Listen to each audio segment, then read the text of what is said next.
Hey everybody, my name is Brad, and as most of you know, Dayz was announced for the PlayStation 4 today, and the internet has just been going absolutely crazy, so I want to try to calm everybody down by sharing some information that the articles and even the announcement video itself did not share. And all of this comes from Dean Hall, the creator of Dayz, via Reddit after the announcement. And I wish he would have said a few of these things during the actual announcement, but instead, I'm giving them to you now. So, let's get straight into it. First off, the PS4 will have a separate development team. When someone asked him, are you hiring another team for the PS4, he said, correct, a separate team with cross-platform codebase, and the results will be shared. So, you don't have to worry about this slowing down the PC development. He also states that there will be some gains with this increased scope of the project. The PS4 is actually what will allow DirectX 10 and DirectX 11 to be added. It would not have been possible if they didn't increase the scope of the project in the first place. And Rocket even states there was no opportunity to add DirectX 11 without increasing the scope. This scope will include the PlayStation 4, but also other platforms such as Linux, which have not been officially announced yet, but stated by Rocket as a large possibility. And another example of a gain is that the creation of the 64-bit player servers that he was talking about was done entirely by the console-assigned programmers, so you're actually seeing a direct improvement on the PC from the PS4 development team.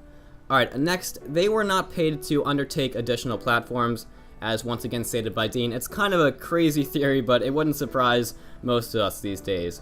And another thing that a lot of people were worried about was the fact that the PC may lack features in order to match the consoles. And once again, this is not true, as Rocket states, if this were to happen, the loudest opponent would be me. And obviously, we all know words don't have that much meaning these days, but these are the facts I was able to gather. Now, I'd just like to personally respond to a few other concerns as well. A lot of people were saying, well, this is just a grab for money for Bohemia Interactive and Rocket himself.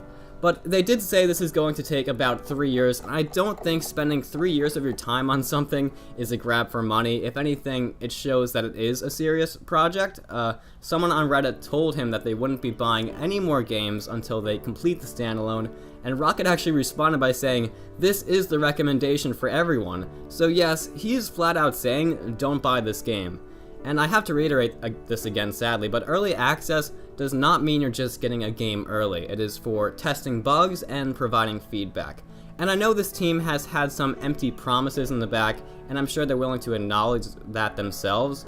The release date for the standalone was originally pushed back multiple times, but they did this in order to create a somewhat better game. And if they wanted money in the first place, trust me, it would have been released a lot sooner and a lot more broken. And I understand that there is a lot of valid complaints and maybe even reasons to be upset.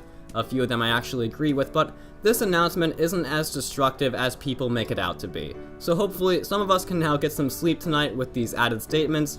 And that's all I have for you. If you want to support this video, feel free to leave a like and subscribe. And as always, have a fantastic day.